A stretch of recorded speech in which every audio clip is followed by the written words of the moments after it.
ಎಲ್ರಿಗೂ ನಮಸ್ಕಾರ. ನಮ್ಮ ನ್ಯೂಸ್ ಅಲರ್ಟ್ ಯೂಟ್ಯೂಬ್ ಚಾನಲ್ಗೆ ನಿಮಗೆ ಸ್ವಾಗತ. ನಾನು ಚಂದನ್. ತಮಿಳುನಾಡಿನ ರಾಜಕೀಯದಲ್ಲಿ ನಿನ್ನೆ ಸಂಜೆಯಿಂದ ಒಂದು ಬೆಳವಣಿಗೆ ನಡೆದಿದೆ. ಆ ಬೆಳವಣಿಗೆ ಒಳ್ಳೆಯದಂತೂ ಅಲ್ಲ, ಕೆಟ್ಟ ಬೆಳವಣಿಗೆ. ಸೊ ಆ ಕೆಟ್ಟ ಬೆಳವಣಿಗೆ ಈಗ ಪೊಲೀಸ್ ಸ್ಟೇಷನ್ ತನಕ ಹೋಗಿ, ಕೋರ್ಟ್ ಕೇಸ್ ತನಕ ಹೋಗಿ, ಕೊನೆಗೆ ಕೋರ್ಟ್ ನಿರೀಕ್ಷಣಾ ಜಾಮೀನನ್ನು ಕೂಡ ಮಂಜೂರು ಮಾಡಿ ತನಿಖೆಗೆ ಸಹಕರಿಸಿ ಅಂತಲೂ ಕೂಡ ಸೂಚನೆಯನ್ನ ನೀಡಿದೆ. ಯಾರ ಬಗ್ಗೆ ಮಾತಾಡ್ತಾ ಇದ್ದೀನಿ, ಯಾವ ವಿಚಾರ ಮಾತಾಡ್ತಾ ಇದ್ದೀನಿ ಅಂತ ಆಲ್ರೆಡಿ ನಿಮಗೆ ಅರ್ಥ ಆಗಿದೆ ಅಂದುಕೊಳ್ತೀನಿ. ಸೊ ನಿನ್ನೆ ಕಾವೇರಿ ಹೋರಾಟಕ್ಕೆ ಸಂಬಂಧಪಟ್ಟಂತೆ ಉದಯನಿಧಿ ಸ್ಟಾಲಿನ್ ಅವರು ಒಂದು ಸಭೆಯಲ್ಲಿ ಭಾಗವಹಿಸಿರ್ತಾರೆ. ಮಾತನಾಡುವಂಥ ಸಂದರ್ಭದಲ್ಲಿ ಕೊಟ್ಟಂತ ಹೇಳಿಕೆ ಏನಿದೆ ಅದು ವಿವಾದಕ್ಕೆ ಕಾರಣವಾಗಿ ಪೊಲೀಸರು ಇವತ್ತು ಅವರ ಚೆನ್ನೈ ನಿವಾಸಕ್ಕೆ ಹೋಗಿ ಅವರನ್ನು ಅರೆಸ್ಟ್ ಮಾಡ್ಕೊಂಡು ಹೋಗ್ತಾರೆ. ಸೊ ಈ ರೀತಿ ಆಗುತ್ತೆ ಅಂತ ಗೊತ್ತಿದ್ದೆ ನಿರೀಕ್ಷಣಾ ಜಾಮೀನಿಗೂ ಕೂಡ ಅರ್ಜಿಯನ್ನು ಹಾಕಿರ್ತಾರೆ. ಮದ್ರಾಸ್ ಹೈಕೋರ್ಟ್ ಕೂಡ ಅದನ್ನ ಚುರುಕಾಗಿ ಅರ್ಜಿಯನ್ನು ಸ್ವೀಕರಿಸುತ್ತೆ. ತದನಂತರ ಆ ವಿಚಾರಣೆ ಬರೋಷ್ಟರಲ್ಲಿ ಪೊಲೀಸರು ಬಂದು ಇವ್ರನ್ನ ಅರೆಸ್ಟ್ ಮಾಡ್ಕೊಂಡು ಹೋಗ್ಬಿಟ್ಟಿರ್ತಾರೆ. ಸೊ ಅರೆಸ್ಟ್ ಮಾಡ್ಕೊಂಡು ಹೋದಂಥ ಪೊಲೀಸರಿಗೆ ಮದ್ರಾಸ್ ಹೈಕೋರ್ಟ್ ಮಧ್ಯಾಹ್ನ ವಿಚಾರಣೆಯನ್ನು ನಡೆಸಿ ನಿರೀಕ್ಷಣಾ ಜಾಮೀನನ್ನು ಮಂಜೂರು ಮಾಡೋದ್ರ ಜೊತೆಗೆ ಬಿಟ್ಟು ಕಳಿಸ್ರಪ್ಪ ಅಂತಲೂ ಕೂಡ ಆದೇಶವನ್ನ ಕೊಟ್ಟಿದೆ. ಹಾಗಾದ್ರೆ ನಿನ್ನೆ ಆ ಜಾಗದಲ್ಲಿ, ಆ ವೇದಿಕೆಯಲ್ಲಿ ಉದಯನಿಧಿ ಸ್ಟಾಲಿನ್ ಮಾತಾಡಿದಂಥ ಹೇಳಿಕೆ ಏನಿತ್ತು ಎಲ್ಲವನ್ನು ಕೂಡ ನಾವು ಡೀಟೇಲ್ ಆಗಿ ನೋಡೋಣ. ಅದಕ್ಕೂ ಮೊದಲು ಯಾರಾದರೂ ಹೊಸಬ್ರು ನಮ್ಮ ಚಾನಲ್ಗೆ ಮೊದಲ ಬಾರಿಗೆ ಭೇಟಿ ಕೊಟ್ಟು ಈ ಒಂದು ವಿಡಿಯೋವನ್ನು ನೋಡೋದಕ್ಕೆ ಬಂದಿದ್ರೆ ಸಬ್ಸ್ಕ್ರೈಬ್ ಮಾಡ್ಕೊಳ್ಳಿ, ಪಕ್ಕದಲ್ಲಿರ್ತಕ್ಕಂಥ ಬೆಲ್ ಐಕಾನ್ ಅನ್ನು ಕ್ಲಿಕ್ ಮಾಡಿ. ಈ ಉದಯನಿಧಿ ಸ್ಟಾಲಿನ್ ಬೇರೆ ಯಾರೂ ಅಲ್ಲ, ಕರುಣಾನಿಧಿಯವರ ಮೊಮ್ಮಗ, ಸ್ಟಾಲಿನ್ ಅವರ ಮಗ. ಸ್ಟಾಲಿನ್ ಯಾರು? ಮಾಜಿ CM. ಕಳೆದ 4-5 ತಿಂಗಳ ಹಿಂದೆ ತಮಿಳುನಾಡಿನ CM ಯಾರು ಅಂತಂದ್ರೆ ನಿಮಗೆ ಗೊತ್ತಿರೋ ಹಾಗೆ DMK ಸ್ಟಾಲಿನ್ ಅಂತಿದ್ರಲ್ಲ, ಸೊ ಅವರ ಮಗ. ಆ ತಮಿಳುನಾಡಿನ DCM ಯಾರಾಗಿದ್ರಪ್ಪ ಅಂತಂದ್ರೆ ಪ್ರೆಸೆಂಟ್ ಇರ್ತಕ್ಕಂಥ ಈ ಉದಯನಿಧಿ ಸ್ಟಾಲಿನೇ ಮಾಜಿ ಉಪಮುಖ್ಯಮಂತ್ರಿ ಆಗಿದ್ರು. ಪ್ರೆಸೆಂಟ್ ಈಗ ಮಾಜಿ ಉಪಮುಖ್ಯಮಂತ್ರಿ. ಆದ್ರೆ ಈಗ ವಿರೋಧ ಪಕ್ಷದ ನಾಯಕ, ಅಂದ್ರೆ ಸೆಕೆಂಡ್ ಪ್ಲೇಸ್ ಅಲ್ಲಿ ಬಂದಿದ್ದು DMK ಅಲ್ವಾ. ಸೊ ಹಾಗಾಗಿ ಈಗ ವಿರೋಧ ಪಕ್ಷದ ನಾಯಕರಾಗಿದ್ದಾರೆ ತಮಿಳುನಾಡಿನ ವಿಧಾನಸಭೆಯಲ್ಲಿ.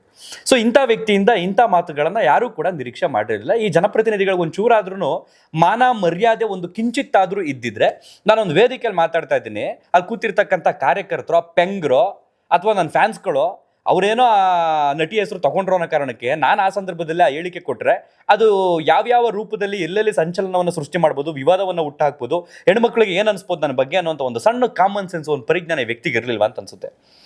ಇದೇ ವಿಜಯ್ ಅವರು CM ಆದಂಥ ಸಂದರ್ಭದಲ್ಲಿ ಕಲಾಪ ಯಾವಾಗ ಆರಂಭ ಆಗುತ್ತೆ ಅಲ್ಲಿ ಇದೇ ಉದಯನಿಧಿ ಸ್ಟಾಲಿನ್ ಅವರು ಹೇಳ್ತಾರೆ, ಸನಾತನ ಧರ್ಮವನ್ನು ನಾವು ಕಿತ್ತಾಕ್ಬೇಕು ಬುಡ ಸಮೇತ, ಇದಕ್ಕೆಲ್ಲರೂ ಕೂಡ ಒಗ್ಗಟ್ಟಾಗಿ ನಿಂತ್ಕೋಬೇಕು ಅಂತ ಹೇಳುವಂಥ ವ್ಯಕ್ತಿ. ಇವ್ರಿಗೆಲ್ಲ ಅದೇನು ರೋಗ ಬಂದದೋ, ಅದೇನು ಕಾಯಿಲೆ ಬಂದದೋ ನನಗಂತೂ ಗೊತ್ತಿಲ್ಲ. ಯಾಕಂತಂದ್ರೆ ನೀವು ಜನಪ್ರತಿನಿಧಿಗಳಿಗೆ ಆಯ್ಕೆಯಾಗಿ ಅಲ್ಲಿ ಕೂತ್ಕೊಳ್ಳುವಂಥ ಜಾಗ ಬಂದು ಆ ಕಲಾಪ ನಡೆಯುವಂಥ ಜಾಗ ಏನಿದೆ, ಆ ಕಲಾಪ ಅಲ್ಲಿ ರಾಜ್ಯದ ಜ್ವಲಂತ ಸಮಸ್ಯೆಗಳೇನಿದೆ ಅದ್ರ ಬಗ್ಗೆ ಮಾತಾಡಬೇಕು, ಜನ ಏನನ್ನ ಬಯಸ್ತಾ ಇದ್ದಾರೆ ಅದ್ರ ಬಗ್ಗೆ ಮಾತಾಡಬೇಕು, ಜನಕ್ಕೆ ನಾವು ಏನು ಕೊಡಬೇಕು ಅನ್ನೋದ್ರ ಬಗ್ಗೆ ಮಾತಾಡಬೇಕು, ಆಡಳಿತ ಪಕ್ಷ ಮಾಡ್ತಿರ್ತಕ್ಕಂಥ ತಪ್ಪುಗಳನ್ನ ಎತ್ತಿಡಿಯೋದಕ್ಕೆ ವಿಪಕ್ಷ ಇರಬೇಕು. ಆದರೆ ಇವರು ಧರ್ಮ, ಜಾತಿ, ಅವು ಇವು, ಹೆಣ್ಮಕ್ಳ ಹೆಸರು, ಇನ್ನೇನೋ ಒಂದಕ್ಕೆ ಡಬಲ್ ಮೀನಿಂಗು ತಂದು ಅಲ್ಲಿ ಜನಗಳಿಗೆ ಅದೇನು ತಲೆಗೆ ತುಂಬ್ತಾ ಇದ್ದೀರೋ, ಅದೇನು ಕೊಡ್ತಾ ಇದ್ದೀರೋ ಒಂದು ಅರ್ಥವೇ ಆಗ್ತಿಲ್ಲ. ನಿನ್ನೆ ನಡೆದಂಥ ಇನ್ಸಿಡೆಂಟ್ ಬಗ್ಗೆ ಈಗ ನೋಡೋದಾದ್ರೆ, ಕಾವೇರಿ ಹೋರಾಟ ಇಲ್ಲಿಯೂ ನಡೀತಾ ಇದೆ, ಅಲ್ಲಿಯೂ ನಡೀತಾ ಇದೆ. ನಾವು ನೀರು ಬಿಡಲ್ಲ, ನಮಗೆ ನೀರಿಲ್ಲ, ನಿಮ್ಗೇನು ಬಿಡೋದು ಅಂತ ಇಲ್ಲಿ ಹೋರಾಟ ನಡೀತಾ ಇದ್ರೆ, ನಮಗೆ ನೀರು ಬಿಡಲೇಬೇಕು ನೀವು, ಅವತ್ತಿಂದ ನಡ್ಕೊಂಡು ಬಂದಿರತಕ್ಕಂಥದ್ದು ಇದೇ ಒಪ್ಪಂದ, ಇವಾಗ ಯಾಕೆ ಬಿಡಲ್ಲ ನೀವು ಅಂತ ಅಲ್ಲಿನವ್ರು ಮಾಡ್ತಿರ್ತಕ್ಕಂಥ ಹೋರಾಟ. ಸೊ ನಿನ್ನೆ ಮೊನ್ನೆಯಿಂದ ಒಳಹರಿವು ಹೆಚ್ಚಾಗಿರೋದ್ರಿಂದ ಈಗ ಹೊರಹರಿವು ಕೂಡ ಹಾಗೇನೆ ಹೋಗ್ತಾ ಇದೆ. ಸೊ ಮುಂದಿನ ದಿನಗಳಲ್ಲಿ ಇಲ್ಲಿನ ನೀರಿನ ಪ್ರಮಾಣ ಹೆಚ್ಚಾದ್ರೆ ಸಮಸ್ಯೆ ಬರೋದಿಲ್ಲ. ಸೊ ನಮಗೆ ನೀರಿನ ಪ್ರಮಾಣ ಬಂತು ಅಂತಂದ್ರೆ ಅಫ್ಕೋರ್ಸ್ ನಾವು ನೀರನ್ನು ಬಿಡೋದಿಕ್ಕಾಗಲ್ಲ. ಯಾಕಂತಂದ್ರೆ ನಮ್ಮ ಫಸ್ಟ್ ಬೆಂಗಳೂರಿನ ಜನರಿಗೆ ಕುಡಿಯೋ ನೀರಿಗೆ ಇನ್ನು ಡೆಡ್ ಸ್ಟೋರೇಜ್ ಅಂತ ಕೆಳಗಡೆ 4 TMC ವೇಸ್ಟ್ ಆಗಿ ಹೋಗುತ್ತೆ. ಇನ್ನು ಉಳಿದಂಥ ನೀರಲ್ಲಿ ನಿಮಗೆ ಬಿಟ್ಬಿಟ್ರೆ ಏನು ಬಾಯ್ ಬಿಡ್ಕೊಳ್ಳೋದು ಅನ್ನೋಂಥ ಪರಿಸ್ಥಿತಿ ಇಲ್ಲಿ ನಿರ್ಮಾಣ ಆಗಿತ್ತು. ಕಳೆದ 2-3 ದಿನಗಳಿಂದ ದೇವ್ರ ದಯೆಯಿಂದ, ಕಾವೇರಮ್ಮನ ಆಶೀರ್ವಾದದಿಂದ ಆ ಕೊರತೆ ಈಗ ಕಡಿಮೆ ಆಗಿದೆ. ಸೊ ಡ್ಯಾಮ್ ಈಗ ತುಂಬೋದಿಕ್ಕೆ ಬಂದಿದೆ. ಸೊ ಹಾಗಾಗಿ ಸ್ವಲ್ಪ ನೀರಿನ ಪ್ರಮಾಣ ಹೆಚ್ಚಾಗಿ ಹರಿದು ಹೋಗ್ತಾ ಇದೆ. ಸೊ ಹಾಗಾಗಿ ಸಮಸ್ಯೆ ಮುಂದಿನ ದಿನಗಳಲ್ಲಿ ಸದ್ಯಕ್ಕಂತೂ ಬರಲ್ಲ ಅಂತ ಅನ್ಕೊಂಡಿದ್ದೀರಿ. ಸೊ ಪ್ರತಿಭಟನೆ ಇಲ್ಲೂ ನಡೆಯುತ್ತೆ, ಅಲ್ಲಿ ನಡೆಯುತ್ತೆ. ಪ್ರತಿಭಟನೆ ನಡೆದಿದ ತಕ್ಷಣನೇ ಆ ಒಂದು ಏನಿರುತ್ತೆ ಆ ಕಾರ್ಯಕ್ಕೆ ಅಥವಾ ಅದಕ್ಕೆ ಸಂಬಂಧಪಟ್ಟ ಸಮಸ್ಯೆಗೆ ಸೊಲ್ಯೂಷನ್ ಸಿಕ್ಬಿಡುತ್ತಾ, ಇದನ್ನು ಫಸ್ಟ್ ನಾವು ಅರ್ಥ ಮಾಡ್ಕೋಬೇಕು. ಸೊ ತಮಿಳುನಾಡಿನ ಮುಖ್ಯಮಂತ್ರಿ ಇಲ್ಲಿ ಕೂತೇನೋ ಬಂದು ಮಾತಾಡೋಣ, ಇದಕ್ಕೆ ಸಂಬಂಧಪಟ್ಟಾಗೆ ಬರ್ತೀನಿ ಅಂತಲೇ ಹೇಳಿದ್ರು. DK ಶಿವಕುಮಾರ್ ಅವರು ಇಲ್ಲ, ಈ ಸಂದರ್ಭದಲ್ಲಿ ನೀವು ಬರಬೇಡಿ, ಬಂದ್ರೆ ಇಲ್ಲಿ ಏನಾದರೂ ಅದು ಇದು ಆಯಿತು ಅಂತಂದ್ರೆ ಅವಮಾನ ಆಗುತ್ತೆ, ಹಾಗಾಗಿ ಹೊರಗಡೆಯಿಂದ ಬಂದಂಥ ಅತಿಥಿಗಳಿಗೆ ಅವಮಾನಿಸುವಂಥದ್ದು ನಮಗೂ ಕೂಡ ಇಷ್ಟ ಇಲ್ಲ, ಹಾಗಾಗಿ ಬರಬೇಡಿ ಅಂತ ಅವ್ರಿಗೆ ಹೇಳಿದ್ದೀನಿ ಅಂತ ಮೊನ್ನೆ ಮಾಧ್ಯಮಗಳಲ್ಲಿ ಹೇಳಿದ್ರು. ಸೊ ಕೂತು ಮಾತನಾಡಿದಾಗ ಎರಡೂ ಕಡೆನೂ ಕೂಡ ಅದಕ್ಕೆ ಸಂಬಂಧಪಟ್ಟಾಗೆ ಸೊಲ್ಯೂಷನ್ ಸಿಗುತ್ತೆ ಹೊರತು ನಾವು ಪ್ರತಿಭಟನೆ ಮಾಡ್ತೀವಿ ಅಂತ ನಾವು ಪ್ರತಿಭಟನೆ ಮಾಡ್ತೀವಿ ಅಂತ ಅವರು ಹೋದ್ರೆ ಸರಿ ಆಗಲ್ಲ. ಸೊ ಮೇಕೆದಾಟು ಅನ್ನುವಂಥ ಒಂದು ಯೋಜನೆ ಅದಕ್ಕೆ ಸಂಬಂಧಪಟ್ಟಾಗ ನಿಜಕ್ಕೂ ಅದಾಯ್ತು ಅಂತಂದ್ರೆ ನೀರು ಸಂಗ್ರಹ ಆಗುತ್ತೆ. ಹೆಚ್ಚಿನ ನೀರನ್ನ ಮತ್ತೆ ತಮಿಳುನಾಡಿಗೆ ಬಿಡ್ಬೋದು. ಅಥವಾ ಇನ್ನು ಅದಾಗ್ಲೇ ಇಲ್ಲ, ಇಲ್ಲಿ ನೀರಿನ ಪ್ರಮಾಣ ಹೆವಿ ಆಯ್ತು ಬಿಟ್ಟಂಗೆ ತಮಿಳುನಾಡು ಕೂಡ ಅದನ್ನ ಸಂಗ್ರಹ ಮಾಡಿ ಇಟ್ಕೊಳಕ್ಕಾಗಲ್ಲ, ಬಂಗಾಳ ಕೊಲ್ಲಿಗೆ ಹೋಯ್ತದೆ ಹರಿದು. ಸೊ ನೀರನ್ನ ಸುಮ್ಮನೆ ವ್ಯಯವಾಗಿ ಖರ್ಚು ಮಾಡೋ ಬದಲು ಈ ರೀತಿ ಏನಾದರೂ ಉಳಿಸುವಂಥ ಮಾರ್ಗಕ್ಕೆ ಎರಡೂ ರಾಜ್ಯಗಳು ಕೂಡ ಕೂತ್ಕೊಂಡು ಅದಕ್ಕೆ ಸಂಬಂಧಪಟ್ಟ ಸೊಲ್ಯೂಷನ್ ಅನ್ನು ಕಂಡು ಇಟ್ಕೊಂಡ್ರೆ ಆ ಕಾವೇರಿ ನೀರು ಸಮಿತಿ ಏನಿದೆ, ತಜ್ಞರ ಸಮಿತಿ, ಅದು ಮಧ್ಯಕ್ಕೆ ಎಂಟ್ರಿ ಆಯಿತು ಅಂತಂದರೆ ಎಲ್ಲದೂ ಒಳ್ಳೇದಾಗುತ್ತೆ. ಬಟ್ ನಮ್ಮಲ್ಲಿ ಅದಾಗ್ತಿಲ್ಲ. ಬದಲಿಗೆ ಪ್ರತಿಭಟನೆ, ಪ್ರೊಟೆಸ್ಟು, ಹೋರಾಟ, ಟೈರ್ ಸುಡೋದು, ಬಂದ್ ಮಾಡೋದು, ರಸ್ತೆನ ಅಡ್ಡ ನಿಂತ್ಕೊಂಡು ಮಲ್ಕೊಂಡು ಏನೇನೋ ಮಾಡುವಂಥದ್ದು. ಪ್ರತಿಭಟನೆಯಿಂದ ಯಾವ ಕಾರಣಕ್ಕೂ ಸಮಸ್ಯೆಗಳು ಸರಿಯಾಗೋದಿಲ್ಲ. ಬದಲಿಗೆ ಸಮಸ್ಯೆಗೆ ಸೊಲ್ಯೂಷನ್ ಬೇಕೇ ಬೇಕು. ಸೊ ಇದೇ ಪ್ರೊಟೆಸ್ಟ್ ರೀತಿ ನೆನ್ನೆ ತಮಿಳುನಾಡಿನ ತಂಜಾವೂರಿನಲ್ಲಿ DMK ಆಡಳಿತ ಪಕ್ಷ DMK ನೇತೃತ್ವದಲ್ಲಿ ಪ್ರತಿಭಟನೆ ನಡೀತಾ ಇರುತ್ತೆ. ಪ್ರತಿಭಟನೆಯ ಕೇಂದ್ರ ಬಿಂದುವಾಗಿ ಅಧ್ಯಕ್ಷರ ಭಾಷಣದ ತರ ಈ ಉದಯನಿಧಿ ಸ್ಟಾಲಿನ್ ಅವರು ಭಾಗವಹಿಸಿರ್ತಾರೆ. 22 ನಿಮಿಷ ಭಾಷಣ ಮಾಡ್ತಾರೆ. ಅದರಲ್ಲಿ 7 ನಿಮಿಷ 40 ಸೆಕೆಂಡ್ ಬಂದಂತ ಸಂದರ್ಭದಲ್ಲಿ ಇವರು ಏನು ಹೇಳ್ತಿರ್ತಾರೆ ಅಂತಂದ್ರೆ, ತಮಿಳಲ್ಲಿ ಮಾತಾಡಿರ್ತಾರೆ, ಅದನ್ನ ನಾನು ಕನ್ನಡಕ್ಕೆ ಅನುವಾದ ಮಾಡಿ ಹೇಳ್ತೀನಿ. ಸೊ ಕರ್ನಾಟಕದಿಂದ ತಮಿಳುನಾಡಿಗೆ ಒಂದೇ ಒಂದು ಹನಿ ನೀರು ಕೂಡ ಬಂದಿಲ್ಲ. ಸೊ ಅದ್ರ ಬಗ್ಗೆ CM ಜೋಸೆಫ್ ವಿಜಯ್ ಅವ್ರಿಗೆ ಚಿಂತೆ ಇಲ್ಲ. ಬದಲಿಗೆ ಅವ್ರ ಚಿಂತನೆ ಬೇರೆ ಇದೆ, ಅವ್ರ ಯೋಚನೆನೇ ಬೇರೆ ಇದೆ, ಅವ್ರ ಕಾಳಜಿನೇ ಬೇರೆ ಇದೆ ಅಂತ ಇವರು ಹೇಳ್ತಾರೆ. ತಕ್ಷಣ ಅಲ್ಲಿ ಕೂತಿರ್ತಕ್ಕಂಥ ಕಾರ್ಯಕರ್ತರಿಗೆ ನಮ್ಮ ಬಾಸ್ ಈ ಥರ ಹೇಳೋರೆ, ಯೋಜನೆ ಅವ್ನು ಬೇರೆದೇ ಐತೆ ಅಂತಂದ್ರೆ ತ್ರಿಷಾ ಅಂತ ಹೇಳೋಣ ಅಂತ ಅನ್ಕೊಂಡಿರ್ತಾರೆ. ಅಷ್ಟರಲ್ಲಿ ಇವ್ರು ಏನು ಮಾಡ್ಬಿಡ್ತಾರೆ, ಮತ್ತೆ ಅದೇ ಮಾತನ್ನ ಕಂಟಿನ್ಯೂ ಮಾಡ್ಬಿಡ್ತಾರೆ. ಏನು ಕಂಟಿನ್ಯೂ ಮಾಡ್ತಾರೆ ಅಂತಂದ್ರೆ, ಅವ್ರಿಗಿರ್ತಕ್ಕಂಥ ಯೋಚನೆ ಎಲ್ಲ ಆ DMK ಮೇಲೆ ಹೆಂಗೆ ಕೇಸ್ ಹಾಕೋದು, ಹೆಂಗೆ ಫಿಟ್ ಮಾಡಿ ಅವ್ರನ್ನ ಫಿಕ್ಸ್ ಮಾಡ್ಸಾಕೋದು, ಜೈಲಿಗೆ ಹಾಕೋದು, ಈ ಯೋಚನೆಯಲ್ಲಿ ಅವರೇ ಅಂತ ಅಂತಾರೆ. ಈ ಕಾರ್ಯಕರ್ತರು ಕೂತಿರ್ತಾರಲ್ಲ, ಹೆಂಗಿದ್ರು ನಾವೀಗ ತ್ರಿಷಾ ಅಂತ ಹೇಳೋಣ ಅಂತ ಎದ್ಬಿಟ್ಟಿದ್ದೀವಿ, ನಮ್ಮ ಬಾಸ್ ಈಗ ಭಾಷಣ ನಿಲ್ಸವ್ರೆ, ತಕ್ಷಣ ಈಗ ನಾವು ಅದನ್ನ ಕಂಟಿನ್ಯೂ ಮಾಡೋಣ ಅಂದ್ಬಿಟ್ಟು ತ್ರಿಷಾ ತ್ರಿಷಾ ತ್ರಿಷಾ ಅಂತ 3 ಸಲ ಅಂದ್ಬಿಟ್ಟು. ಅಂದ್ರೆ ಅವ್ರಿಗಿರ್ತಕ್ಕಂಥ ಯೋಚನೆ ಕಾವೇರಿ ನೀರು ಒಂದು ಹನಿನೂ ಬಂದಿಲ್ಲ, ಅದಲ್ಲ, ಅವ್ರಿಗಿರೋ ಯೋಚನೆ ಬೇರೆನೆ ಅಂತ ಹೇಳ್ಬಿಟ್ಟು ಈ ವ್ಯಕ್ತಿ ಕಂಟಿನ್ಯೂ ಮಾಡ್ತಾರೆ. ಬಟ್ ಇವ್ರು ಆಪೋಸಿಟ್ ಅಲ್ಲಿ ಕೂತಿರ್ತಕ್ಕಂಥ ಕಾರ್ಯಕರ್ತರು, ಅಭಿಮಾನಿಗಳು, ಇವು ಪೆಂಗ್ರು, ತ್ರಿಷಾ ತ್ರಿಷಾ ತ್ರಿಷಾ ಅಂತ ಒಂದು 3-4 ಜನ ಒಟ್ಟಿಗೆ ಕೂಗ್ಬಿಡ್ತಾರೆ. ತಕ್ಷಣ ಈ ವ್ಯಕ್ತಿ ಇವ್ರು ಯಾವಾಗ ಕೂಗ್ತಿರ್ತಾರಲ್ಲ ಆಗ ನಿಲ್ಲಿಸ್ಬಿಟ್ಟು ಉಸು ನಗು, ಒಂಥರ ಹೆಂಗೆ ಅಂದ್ರೆ ಒಂಥರ ನಾಚ್ಕೊಂಡು ಹೋಗ್ತಾರಲ್ಲ ಆ ಥರ ನಕ್ಬಿಟ್ಟು ವ್ಯಂಗ್ಯವಾಗಿ ನೀರು ಎಲ್ಲಿಗೆ ಬರಬೇಕೋ ಅಲ್ಲಿಗೆ ಬರುತ್ತೆ ಅಂತ ಅಂತಾರೆ. ಅದು ಅಂದ್ಬಿಟ್ಟು ಸುಮ್ಮನೆ ಭಾಷಣ ಕಂಟಿನ್ಯೂ ಮಾಡಿದ್ರು ಈ ವಿವಾದ ಕ್ರಿಯೇಟ್ ಆಗ್ತಿರ್ಲಿಲ್ಲ. ಸಮರ್ಥನೆ ಮಾಡ್ಕೊಂಡು ಒಂದು ಕ್ಲಾರಿಟಿ ಕೊಡ್ತಾರೆ, ನಾನು ಕಾವೇರಿ ಬಗ್ಗೆ ಹೇಳ್ತಾ ಇರೋದಪ್ಪ ಅಂತ. ಸೊ ಅದು ಎಂಥವರಿಗೂ ಕೂಡ ಆ ವಿಡಿಯೋ ಯಾವಾಗ ಮಾಧ್ಯಮಗಳಲ್ಲಿ ಪ್ರಸಾರ ಆಯಿತು, ಸೋಷಿಯಲ್ ಮೀಡಿಯಾದಲ್ಲಿ ವೈರಲ್ ಆಯಿತು, ತಕ್ಷಣ ಈ ವ್ಯಕ್ತಿ ವಿರುದ್ಧ ಹರಿಹಾಯ್ದ್ರು. ಏನಪ್ಪ ನೀನು ವಿರೋಧ ಪಕ್ಷ ನಾಯಕ ಆಗಿದ್ಕೊಂಡು ಒಬ್ಬ ಮಾಜಿ DCM ಆಗಿದ್ಕೊಂಡಿನೋ ನಿನ್ನ ಬಾಯಲ್ಲಿ ಇಂಥ ಸ್ಟೇಟ್ಮೆಂಟಾ? ಅವ್ರು ನಟಿನೇ ಆಗಿರ್ಬೋದು, ಏನೇ ಆಗಿರ್ಬೋದು, ಅವರಿಬ್ಬರ ಮಧ್ಯೆ ಏನೇನೇ ಇರ್ಬೋದು, ಬಟ್ ನೀನು ಅವ್ರ ಹೆಣ್ಮಗಳ ಬಗ್ಗೆ ನೀನು ಅವ್ರು ಯಾರೋ ನಿಮ್ಮ ಅಭಿಮಾನಿಗಳು ಅಥವಾ ನಿಮ್ಮ ಕಾರ್ಯಕರ್ತರು ಕೂಗುದ್ರು ಅಂದ ತಕ್ಷಣ ನೀನು ಅದಕ್ಕೆ ಬೆಲೆ ಕೊಟ್ಟು ಮನ್ನಣೆ ಕೊಟ್ಟು ಅದಕ್ಕೆ ಸಂಬಂಧಪಟ್ಟಾಗ ನೀನು ಕೂಡ ಮಾತಾಡಿ ನಾನು ಹೇಳೋಕೆ ಹೊರಟಿದ್ದು ಕಾವೇರಿ ಬಗ್ಗೆ ಅಂತ ಹೇಳ್ತೀಯಲ್ಲ, ಹಂಗಂದ್ರೆ ನೀನು ಡಬಲ್ ಮೀನಿಂಗಲ್ಲೇ ಹೇಳಿದ್ದು ಅಂತ ಎಲ್ರಿಗೂ ಕೂಡ ಸರ್ವೇ ಸಾಮಾನ್ಯವಾಗಿ ಅರ್ಥ ಆಗೋಯ್ತು.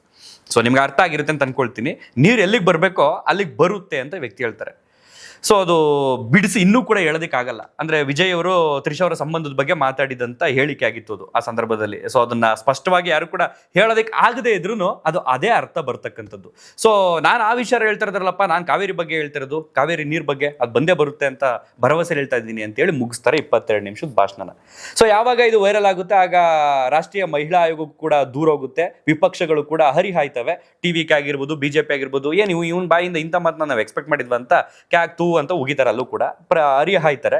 ವಿರೋಧ ಪಕ್ಷಗಳ ಟೀಕೆಗಳು ಎಲ್ಲವನ್ನು ಕೂಡ ಗಮನಿಸಿದಂತ ಈ ಉದಯನಿಧಿ ಸ್ಟಾಲಿನ್ ಅವರು ಮಾಡ್ತಾರೆ, ಕಿಲಾಡಿ ಬುದ್ಧಿವಂತ ಆಗ್ಬಿಟ್ಟು ನಿರೀಕ್ಷಣಾ ಜಾಮೀನಿಗೆ ಮದ್ರಾಸ್ ಹೈಕೋರ್ಟ್ಗೆ ಅರ್ಜಿ ಹಾಕ್ತಾರೆ. ಸೊ ಮದ್ರಾಸ್ ಹೈಕೋರ್ಟ್ ಕೂಡ ಅಷ್ಟೇ ಚುರುಕಾಗಿ ಅರ್ಜಿಯನ್ನು ಸ್ವೀಕರಿಸುತ್ತೆ.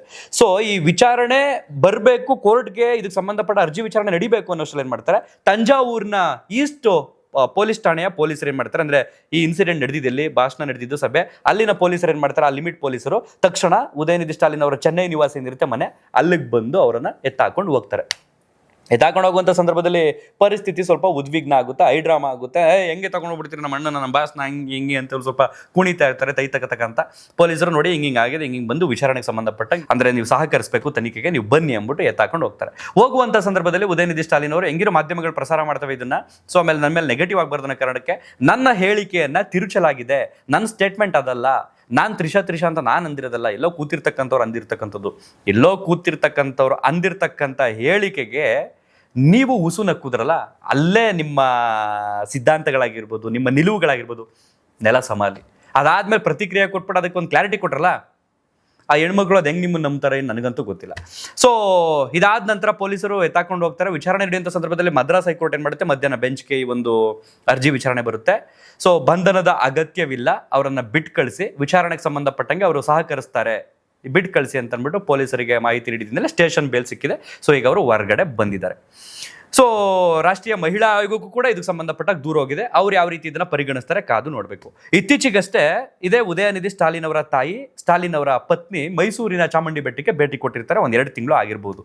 ಚಾಮುಂಡಿ ಬೆಟ್ಟಕ್ಕೆ ಭೇಟಿ ಕೊಟ್ಟು ಅಲ್ಲಿ ಆಶೀರ್ವಾದವನ್ನು ಪಡ್ಕೊಂಡು ಇದೇ ಚಾಮುಂಡೇಶ್ವರಿ ವಿಧಾನಸಭಾ ಕ್ಷೇತ್ರದ ಶಾಸಕರಾಗಿರ್ತಕ್ಕಂಥ GT ದೇವೇಗೌಡರು ಏನಿದ್ದಾರೆ ಅವ್ರ ಮನೆಗೆ ಬರ್ತಾರೆ. ಅವರು ಆ ವಿಡಿಯೋ ನೋಡಿರ್ತೀರಿ ನೀವು ಅನ್ಕೊಳ್ತೀನಿ. GT ದೇವೇಗೌಡರ ಕಾಲಿಗೆ ಬಿದ್ದು ಆಶೀರ್ವಾದ ತಗೊಳ್ತಾರೆ. ನಮ್ಗೆ ಅನ್ಸುತ್ತೆ ಎಷ್ಟು ಸಂಸ್ಕೃತಿ ಇದೆ ತಾಯಿಗೆ, ಇನ್ನೂ ಕೂಡ ಉಳಿಸ್ಕೊಂಡಿದ್ದಲ್ಲ. ಇವ್ರ ಮಗ ನೋಡಿದ್ರೆ ಸನಾತನ ಧರ್ಮವನ್ನೇ ಕಿತ್ತೆಸಿಬೇಕು ಅಂತ ಮಾತಾಡ್ತಾನೆ. ಅಂಥವ್ರ ತಾಯಿ ಇವರು ಹೆಂಗೆ ಇವ್ರ ಮನೆಯಲ್ಲಿ ಹೆಂಗಿದ್ದಾರೆ ಪಾಪ ಇವರು, ನನಗಂತೂ ಅರ್ಥ ಆಗ್ತಿಲ್ಲ ಅಂತ ಅನ್ಸುತ್ತೆ. ಸೊ ಈ ವ್ಯಕ್ತಿಗೆ ಧರ್ಮ ಜಾತಿ ಅವು ಇವೇ ಬಂದ್ಬಿಟ್ಟವೆ. ಅಭಿವೃದ್ಧಿ, ಅದಕ್ಕೆ ಸಂಬಂಧಪಟ್ಟಾಗೆ ಆಗ್ತಿರ್ತಕ್ಕಂಥ ಸಮಸ್ಯೆಗಳಿಗೆ ಸೊಲ್ಯೂಷನ್ನು ಇವ್ರಿಗೆಲ್ಲ ಬೇಕಾಗಿಲ್ಲ. ಇವ್ರಿಗೆಲ್ಲ ಬೇಕಾಗಿರೋದಿರ್ತಕ್ಕಂಥ 5 ವರ್ಷ ನಮ್ಗೆ ಅಧಿಕಾರ ಸಿಕ್ತಾಗ ಆಟ ಆಡೋಣ, 5 ವರ್ಷ ಅಧಿಕಾರ ಸಿಕ್ಲಿಲ್ಲ ಅಂತಂದ್ರೆ ಆಟ ಆಡಿಸೋಣ. ಇದೇ ನಡೀತಿರ್ತಕ್ಕಂಥ ಪರಿಸ್ಥಿತಿ. ಅದು ನಮ್ಮಲ್ಲೂ ಕೂಡ ಅದೇ. ಯಾವ ರಾಜಕಾರಣಿ ಆದ್ರೂ ಓರ್ವ ವ್ಯಕ್ತಿ, ನನಗನ್ಸಂಗೆ ಇತ್ತೀಚೆಗೆ ಕೃಷ್ಣ ಬೈರೇಗೌಡರು ಬೆಂಗಳೂರು ಅಭಿವೃದ್ಧಿಗೆ ಸಂಬಂಧಪಟ್ಟಾಗ ಅವ್ರ ಖಾತೆ ಸಿಕ್ಕಿದ್ರಿಂದ, ನಗರಾಭಿವೃದ್ಧಿ ಖಾತೆ ಸಿಕ್ಕಿದ್ರಿಂದ ಒಂಚೂರು ಓಡಾಡ್ಕೊಂಡು ಮಾಡ್ತಾರೆ ಹೊರತು ಯಾವ ಆಕ್ಟಿವ್ ಆಗಿ ಇಲ್ಲ ನಾನು ಇದನ್ನ ಮಾಡೇ ಮಾಡ್ತೀನಿ, 1.5 ವರ್ಷ ಜನರ ಮನಸ್ಸಲ್ಲಿ ಉಳ್ಕೊಳ್ತೀನಿ, ಜನರು ಸೇವೆ ಮಾಡ್ತೀನಿ, ನಾನು ಅದಕ್ಕೋಸ್ಕರ ಸಚಿವ ಸ್ಥಾನಕ್ಕೋಸ್ಕರ ನಾನು ಆಕಾಂಕ್ಷಿ ಆಗಿದ್ದೆ ಅನ್ನೋಂಥ ಒಬ್ಬರು ಇಲ್ಲ. ನಾನು ರಾಜೀನಾಮೆ ಕೊಡ್ತೀನಿ, ನನಗೆ ಈ ಪಕ್ಷವೇ ಬೇಡ, ನಾನು 40 ವರ್ಷ ಸರ್ವಿಸ್, ನಂಗೆ 50 ವರ್ಷ ಸರ್ವಿಸು, ನಾನು ವಯಸ್ಸಾಗಿದೆ ಅನ್ನೋಂಥ ವ್ಯಕ್ತಿಗಳೇ ನಮ್ಮ ಸಮಾಜದಲ್ಲಿ ಜಾಸ್ತಿ ಆಗ್ಬಿಟ್ಟಿದ್ದಾರೆ. ಅಂದರೆ ಸಚಿವ ಸ್ಥಾನದ ಸೀಟ್ ಬಂದು ಜವಾಬ್ದಾರಿ ಸೀಟ್ ಆಗಿಲ್ಲ, ಅವರಿಗೆ ಅಧಿಕಾರದ ಸೀಟ್ ಆಗೋಗಿದೆ. ಸೊ ಇಲ್ಲಿ ಅಲ್ಲಿ ಎಲ್ಲಿ ಎಲ್ಲ ಕಡೆನೂ ಒಂದೇ ಆಗೋಗಿದೆ. ಸೊ ಒಟ್ಟಾರೆಯಾಗಿ ಮದ್ರಾಸ್ ಹೈಕೋರ್ಟ್ ಈಗ ಒಂದು ನಿರಾಳ ಆಗಿದೆ ತೀರ್ಪು ಉದಯನಿಧಿ ಸ್ಟಾಲಿನ್ ಅವರಿಗೆ. ಮುಂದಿನ ದಿನಗಳಲ್ಲಾದರೂ ಎಚ್ಚೆತ್ಕೊಳ್ಳಿಲ್ಲ ಅಂತಾನೆ ತುಂಬಾ ಕಷ್ಟ ಆಗುತ್ತೆ. ಇದಕ್ಕೆ ಸಂಬಂಧಪಟ್ಟಾಗೆ ವಿಜಯ್ ಅವರು ಅಥವಾ ತ್ರಿಷಾ ಅವರು ಏನಾದ್ರು ಪ್ರತಿಕ್ರಿಯೆ ಕೊಡ್ತಾರೆ. ಯಾಕಂದ್ರೆ ಮಾಧ್ಯಮಗಳು ಸಹಜವಾಗಿ ಇವ್ರು ಏನಾದ್ರು ಸಿಕ್ಬಿಟ್ರು ಅಂತಂದ್ರೆ ಮೈಕ್ ಹಿಡಿದ್ಬಿಡ್ತಾರೆ, ಹೋಗಿ ಲೋಗೋ ಹಿಡಿದ್ಬಿಡ್ತಾರೆ. ಸೊ ಡೌಟ್ ಅಂತ ಅನಿಸ್ತಾ ಇದೆ, ಕ್ಲಾರಿಟಿ ಕೊಡುವಂಥದ್ದು. ಒಟ್ಟಾರೆಯಾಗಿ ಅವರಿಬ್ಬರು ಮಧ್ಯೆ ಏನು ಸಂಬಂಧ ಇದೆಯೋ ಅದು ಅವ್ರವ್ರ ಹಣೆ ಬರ, ಅದು ಅವ್ರವ್ರ ಫ್ಯಾಮಿಲಿಗೆ ಬಿಟ್ಟಿದ್ದು. ಸಮಾಜ ಎಲ್ಲವನ್ನೂ ಕೂಡ ನೋಡ್ತಿರುತ್ತೆ. ವಿಜಯ್ ಮಾಡ್ತಾರ ಸರಿನಾ, ತ್ರಿಷಾ ಮಾಡ್ತಾರ ಸರಿನಾ, ತಪ್ಪ, ಅದೆಲ್ಲಾನು ಪರಿಶೀಲನೆ ಮಾಡಿ ಇದು ಸರಿ ತಪ್ಪು ಅಂತ ಹೇಳೋದಕ್ಕೆ ಅಲ್ಲಿ ಜನ ಇದ್ದಾರೆ. ನಾವೆಲ್ಲ ಯಾರು ಅವ್ರನ್ನ ಜಡ್ಜ್ ಮಾಡೋದಕ್ಕೆ. ಸೊ ಅಲ್ಲಿ ನನಗನ್ಸುತ್ತೆ ಅವರು ಪ್ರೀ ಪ್ಲಾನ್ ಆಗಿತ್ತು ಅಂತ ಅನ್ಸುತ್ತೆ. ನಾನು ಹಿಂಗೆ ಸಭೆಗೆ ಬಂದು ನಿಂತ್ಕೊಳ್ತೀನಿ, ಮಾತಾಡ್ತೀನಿ, ಆ ಟೈಮ್ನಲ್ಲಿ ನೀವು ತ್ರಿಷಾ ಅಂತೇಳಿ ನಾನು ಇಲ್ಲೇ ಅದನ್ನು ಒಂದು ಸ್ಟೇಟ್ಮೆಂಟ್ ಕೊಟ್ಬಿಡ್ತೀನಿ, ಅದಾದ್ಮೇಲೆ ನಾನು ಕ್ಲಾರಿಟಿನೂ ಕೊಟ್ಬಿಡ್ತೀನಿ, ಹಿಂಗೆ ಹೋಗ್ಬಿಡೋಣ ಅಂತ. ಯಥಾ ರಾಜ ತಥಾ ಪ್ರಜಾ ಅಂದಂಗೆ ಆಗಿದೆ.